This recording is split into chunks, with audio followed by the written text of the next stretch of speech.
É isso aí, Dani. E prevenir realmente é muito importante. Por isso, a gente traz o especialista pneumologista Dr. Eduardo Age para explicar para a gente como fazer essa prevenção e sanar também outras dúvidas sobre o assunto. A asma de fundo alérgica é uma doença genética. Geralmente tem um antecedente familiar, o pai, mãe, ou os avós, alguém da família tem, é genética. Então o que é a asma? A asma é uma inflamação do bronco, de fundo alérgica, uma inflamação atípica. O bronco é um monte de canudinho que leva ar para o pulmão, só para entender. Então esse canudinho, ao inflamar, ele vai se fechando e o ar vai passando com uma dificuldade. Essa inflamação, é aquilo que eu comentei agora, é uma inflamação alérgica. E a asma geralmente é associado à rinite. A rinite alérgica e a asma, na grande maioria dos casos, andam juntos. Então o que é a rinite? A rinite é um processo inflamatório de todo o trato respiratório superior, que é a rinite. A rinite, quando a gente fala de vias aéreas, começa aqui, seio frontal, etimoidal, maxilar, conduto auditivo, tudo isso aqui se comunica com o nariz e o nariz vai lá para trás, formando rinofaringe, faringe e laringe.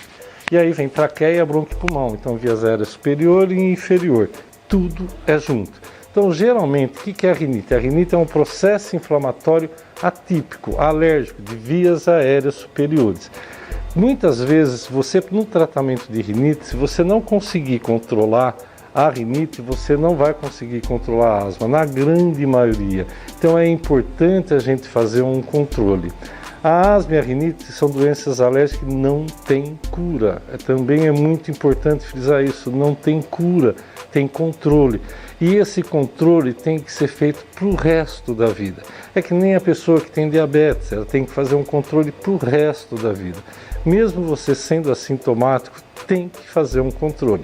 Às vezes você não está tendo sintomas, mas a asma está lá, a inflamaçãozinha está lá. E vai chegar num futuro próximo, pode ser que ela fique irreversível e de difícil controle, se tornando uma asma grave. Geralmente, os pacientes de asma e rinite, geralmente os sintomas se acentuam mais na infância e na adolescência. Depois, geralmente, os pacientes eles começam a ter crises um pouquinho mais espaçadas. Mas mesmo assim, para adulto, eles podem começar a ter crises muito depois na fase adulta. Às vezes o paciente se confunde, por exemplo, a rinite, às vezes ela pode dar uma corizinha, uma pigarrinha, o pessoal se confunde muito com resfriado ou com gripe. E essas rinites, quando não bem controlado, pode chegar lá na frente e começar a dar crises de asmas e também difícil controle. Então é muito importante o tratamento, é frisar bem, não tem cura, tem controle. E na batalha contra essas doenças respiratórias, o cuidado com o ambiente é muito importante. O doutor explica mais um pouquinho. Controle ambiental é fundamental. Hoje, o que a gente pede para os pacientes? Evite contato com pó, poeira, mas é difícil.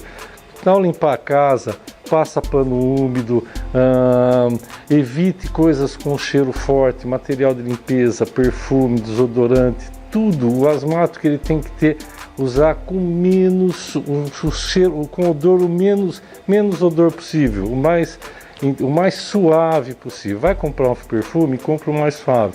Então pó, poeira, odores fortes com material de limpeza, perfume, sabonete, shampoo, o mais suave possível. Isso é fundamental.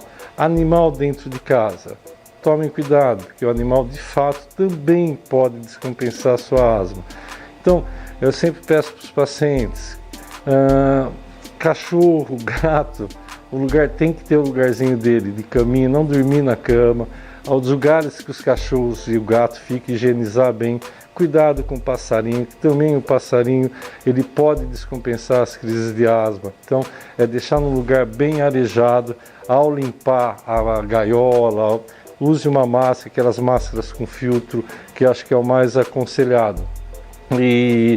E tabagismo é a principal, evitar, não se pode fumar dentro de casa, quer dizer, não se deve fumar em nenhum momento, mas quem vive com tabagista, não pode, evitem, não pode fumar dentro de casa, dentro de carro, porque isso é fatal, principalmente para as crianças.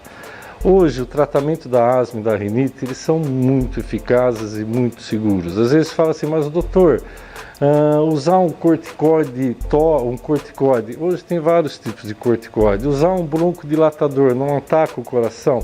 Você sendo orientado pelo seu médico, as medicações de asma e rinite, elas são seguras. Então hoje nós temos tudo para ter tratamentos e controlar a doença. 5%, até menos que isso, são asmáticos graves. Aí nós precisamos usar alguns tipos de vacina, algumas outras alternativas para o tratamento. Mas a grande maioria, fazendo um controle excelente. Então hoje nós temos bombinhas, aquelas bombinhas que agem rápido, que é para que a gente chama droga de resgate, que é o salbutamol. Então essas bombinhas, elas servem assim, quando você começar a ter uma falta de ar, uma crise de asma, tem algumas bombinhas que agem rápido, de ação rápida, para aliviar a falta de ar, mas não serve como tratamento. Então a gente pega muita gente e fala, doutor, eu tenho crises de falta de ar constantemente e uso o salbutamol, a bombinha, todo dia. Não é tratamento. O salbutamol, a Aerolim, Berotec, ela serve para aliviar a falta de ar, mas não como tratamento. E hoje nós temos bombinhas que são broncodilatadores de ação prolongada, corticoide inalatório na bombinha, que é as bombinhas de tratamento. Essas bombinhas elas agem no pulmão e absorvem pouco para o organismo, então elas são muito seguras. Então, quanto tempo eu vou usar a bombinha? Não sei. Pode ser que você tenha que fazer para o tratamento, usar a medicação para o resto da vida, pode ser que não.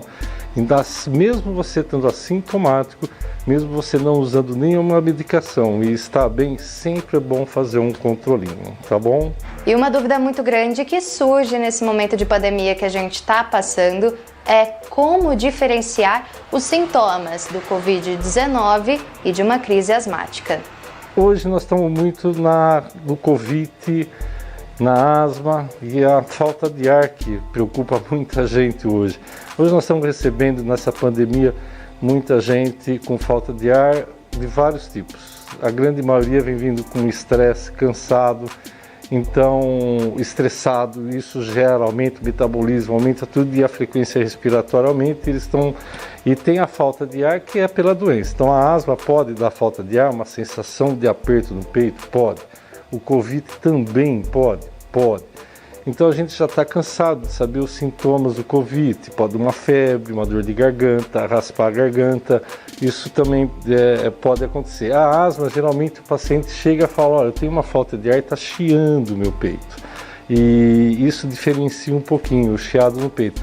Só que em muitos casos, em qualquer quadro viral, e o Covid é um quadro viral, também pode descompensar a rinite e a asma. Então, o que eu oriento é o seguinte, quando vocês tiverem uma falta de ar, na dúvida, procure o seu médico, ou converse com o seu médico, ou procure o 24 horas para tirar as dúvidas e ficar mais tranquilo. Isso é muito importante. E às vezes a outra pergunta que se faz, doutor, eu sou asmático e tenho rinite, eu tenho maior chance de ter Covid, eu tenho mais chances de adquirir a doença ou piorar? Se você tem a sua asma controlada e sua rinite muito bem controlada, e você tem uma imunidade boa, tendo uma vida saudável, eu acho que você é como uma pessoa normal. Então, o que a gente pede para todo mundo é levar uma vida saudável. Então, o asmático ele tem que fazer o controle.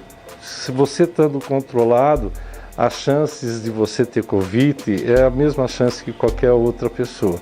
E o que a gente pede também, hoje a gente se fala muito de imunidade, e a nossa imunidade tem que estar boa. Então, para ter uma imunidade boa, a gente tem que ter uma vida saudável. Então, a vida saudável que é uma boa alimentação e faça uma atividade física. Você não pode sair de casa, faça dentro da tua casa e segue uma alimentação adequada e saudável.